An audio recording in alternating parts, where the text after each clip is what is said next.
Assalamualaikum warahmatullahi wabarakatuh. Kami dari kelompok 7 akan mempresentasikan mengenai hak asasi manusia, demokrasi, dan penegakan hukum di Indonesia.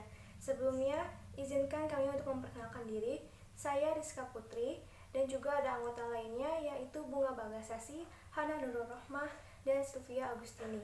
Materi pertama akan dipaparkan oleh Bunga Bagasasi. Penjelasan yang pertama tentang penegakan hukum di Indonesia. 1. Penegakan hukum. Hukum bertujuan untuk mengatur ketertiban masyarakat. Untuk mewujudkan masyarakat yang tertib, maka hukum harus dilaksanakan atau ditegakkan secara konsekuen. Penegakan hukum pada dasarnya bertujuan untuk meningkatkan ketertiban dan kepastian hukum dalam masyarakat, sehingga masyarakat merasa memperoleh pengayoman dan hak-haknya yang terlindungi. Menurut Gustav Radbach, dalam Sudikno Mertokusumo tahun 1968 ayat 130, dalam menegakkan hukum ada 3 unsur yang harus selalu diperhatikan, yaitu yang pertama adalah kepastian hukum, yang kedua adalah kemanfaatan, dan yang ketiga adalah keadilan. Dalam rangka menegakkan hukum dan agar masyarakat patuh dan menghormati hukum, maka aparat hukum dalam menunaikan tugasnya dituntut untuk menjalankan hukum yang berlaku, baik hukum material maupun hukum formal. Hukum material adalah hukum yang memuat peraturan-peraturan yang mengatur kepentingan-kepentingan dan hubungan-hubungan yang berwujud perintah-perintah dan larangan-larangan. Sedangkan hukum formal atau disebut juga hukum acara, yaitu peraturan hukum yang mengatur tentang cara bagaimana mempertahankan dan menjalankan peraturan hukum material. Yang kedua yaitu tentang aparat penegakan hukum di Indonesia. Yang pertama yaitu ada kepolisian. Menurut pasal 4 Undang-Undang Nomor 8 Tahun 1981 tentang Undang-Undang Hukum Acara Pidana atau KUHP, penyelidik adalah tugas polisi negara Republik Indonesia. Penyelidik mempunyai wewenang sebagai berikut. Yang pertama, menerima laporan atau pengaduan dari seseorang tentang adanya tindak pidana. Yang kedua, mencari keterangan dan barang bukti. Yang ketiga, menyuruh berhenti seseorang yang dicurigai dan menanyakan serta memeriksa tanda pengenal diri. Yang keempat, mengadakan tindakan lain menurut hukum yang bertanggung jawab.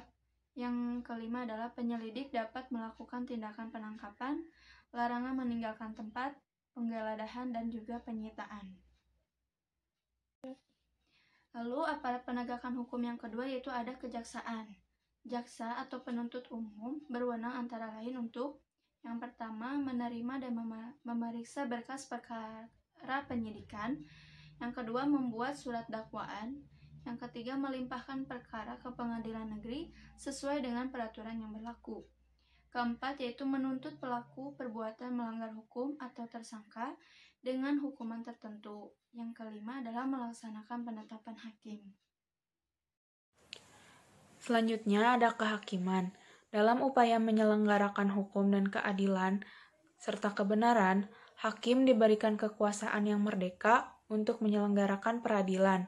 Artinya, hakim tidak boleh dipengaruhi oleh kekuasaan-kekuasaan lain dalam memutuskan perkara. Apabila hakim mendapatkan keputusan hakim itu tidak adil, yang pada akhirnya akan meresahkan masyarakat dan wibawa hukum dan hakim akan pudar.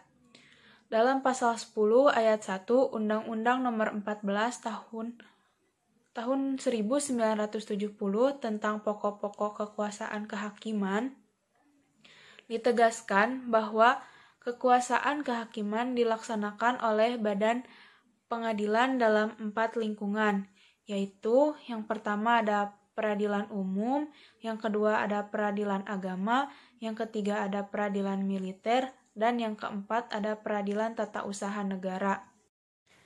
Yang selanjutnya ada pelaksanaan hak asasi manusia.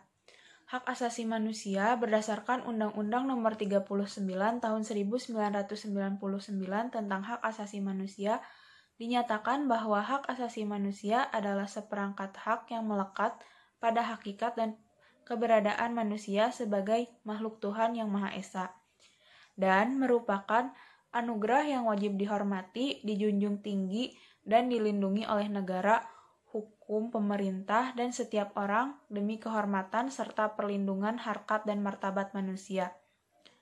Hak asasi manusia dalam Undang-Undang 1945 dapat dibagi atas 6 dimensi sebagai berikut. Yang pertama, hak atas kebebasan bicara dan mengeluarkan pendapat diatur dalam pasal 28. Kemerdekaan berserikat dan berkumpul, mengeluarkan pikiran dengan lisan dan tulisan dan sebagainya ditetapkan dengan undang-undang.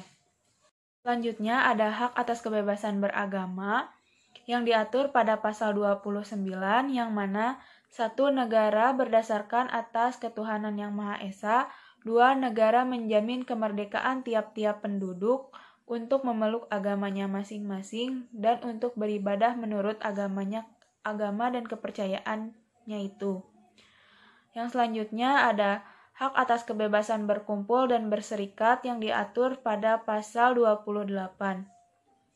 Kemerdekaan berserikat dan berkumpul, mengeluarkan pikiran dengan lisan dan tulisan, dan sebagainya ditetapkan dengan undang-undang. Selanjutnya ada hak atas perlindungan dan kedudukan yang sama di depan hukum yang diatur dalam pasal 27 ayat 1. Segala warga negara bersama kedudukannya di dalam hukum dan pemerintah dan wajib menjunjung hukum pemerintah itu dengan tidak ada pengecualian. Yang selanjutnya ada hak atas penghidupan yang layak yang diatur dalam pasal 27 ayat 2. Tiap-tiap negara berhak atas pekerjaan dan penghidupan yang layak bagi kemanusiaan. Yang selanjutnya ada hak atas pendidikan diatur pada pasal 31 ayat 1. Tiap-tiap warga negara berhak mendapatkan pengajaran. Yang kedua, pemerintah mengusahakan dan menyelenggarakan satu sistem pengajaran nasional yang diatur dengan undang-undang. Selanjutnya yaitu ada perlindungan HAM. Kemajuan dalam perlindungan HAM telah menjadi salah satu program pemerintah, sejalan dengan proses reformasi dan pemanfaatan kehidupan berdemokrasi yang sedang berlangsung. Dan upaya perlindungan terhadap HAM di Indonesia diantaranya adanya bentuk hukum tertulis yang memuat aturan-aturan tentang HAM, yaitu sebagai berikut, tertera dalam konstitusi, tertera dalam ketetapan MPR, dalam undang-undang, dalam peraturan pelaksanaan undang-undang seperti peraturan pemerintah, keputusan presiden, dan peraturan pelaksanaan lainnya. Selanjutnya, di dalam Undang-Undang Dasar Republik Indonesia tahun 1945 Amandemen yang mengatur tentang HAM tercantum dalam pasal 28A sampai dengan pasal 28J. Untuk lebih melindungi dan memajukan HAM, pemerintah telah mengesahkan beberapa peraturan lembaga HAM, antara lain yang pertama, Keputusan Presiden Nomor 50 Tahun 1993 tentang Komisi HAM. Yang kedua, Undang-Undang Nomor 39 Tahun 1999 tentang Hak Asasi Manusia. Yang ketiga, Hak Asasi Manusia dan Undang-Undang Nomor 26 Tahun 2000 tentang Peradilan HAM. Yang keempat, Keputusan Presiden Nomor 181 Tahun 1998 tentang Komisi Anti Kekerasan Terhadap Perempuan.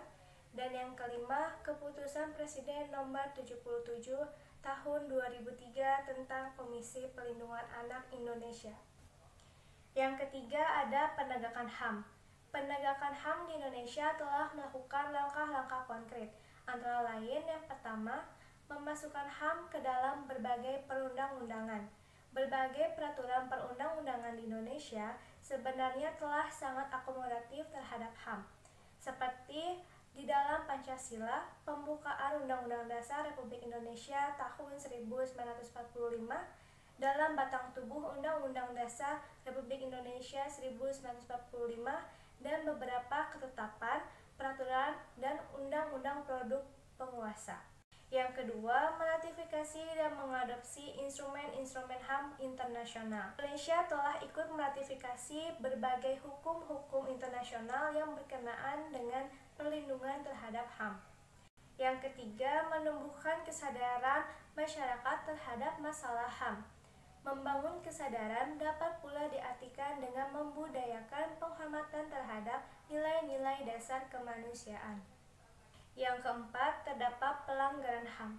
Yang dimaksud dengan pelanggaran HAM dalam Undang-Undang Nomor 39 Tahun 1999 adalah setiap perbuatan seseorang atau kelompok orang, termasuk aparat negara, baik disengaja maupun tidak disengaja, atau kelalaian yang secara melawan hukum mengurangi, menghalangi, membatasi, dan atau mencabut hak asasi manusia seseorang atau kelompok orang yang dijamin oleh undang-undang dan tidak mendapatkan atau dikhawatirkan tidak akan memperoleh penyelesaian hukum yang adil dan berdasarkan mekanisme hukum yang berlaku.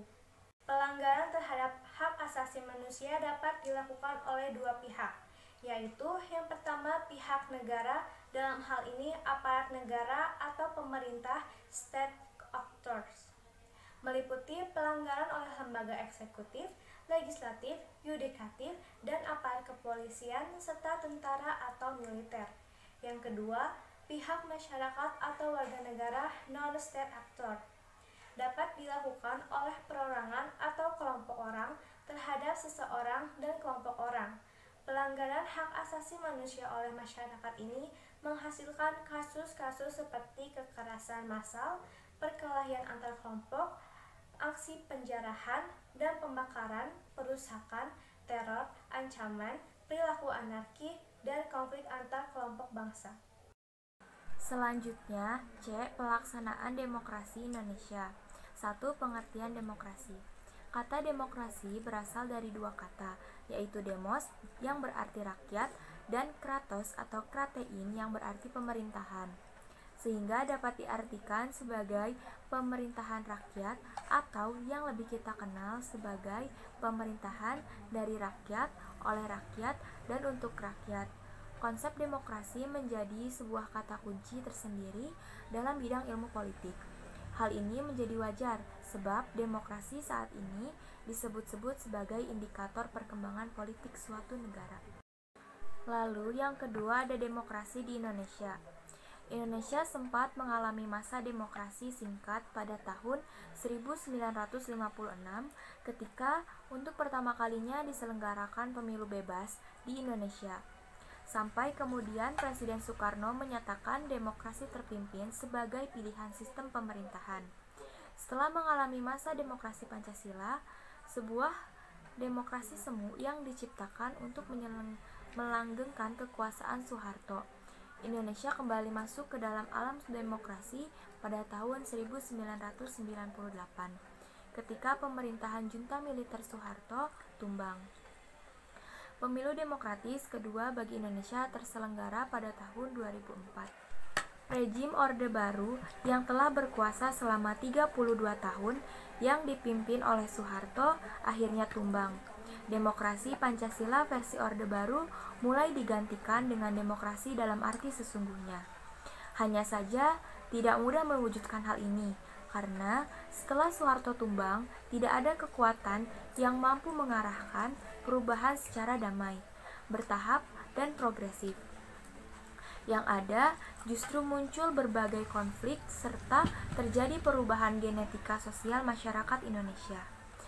Rakyat Indonesia sebagian besar masuk ke dalam sebuah era demokrasi sesungguhnya, di mana pada saat yang sama tingkat kehidupan ekonomi mereka justru tidak lebih baik dibandingkan ketika Indonesia setidaknya telah melalui 4 masa demokrasi dengan berbagai versi.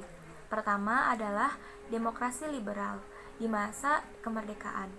Kedua adalah demokrasi terpimpin ketika Presiden Soekarno membubarkan Konstituante dan mendeklarasikan demokrasi terpimpin. Ketiga adalah demokrasi Pancasila yang dimulai sejak pemerintahan Presiden Soeharto. Keempat adalah demokrasi yang saat ini masih dalam masa transisi. Sekian pemaparan dari kelompok 7. Terima kasih telah menyaksikan dan menyimak materi dari kami. Mohon maaf apabila ada kekurangan dan kesalahan. Wassalamualaikum warahmatullahi wabarakatuh.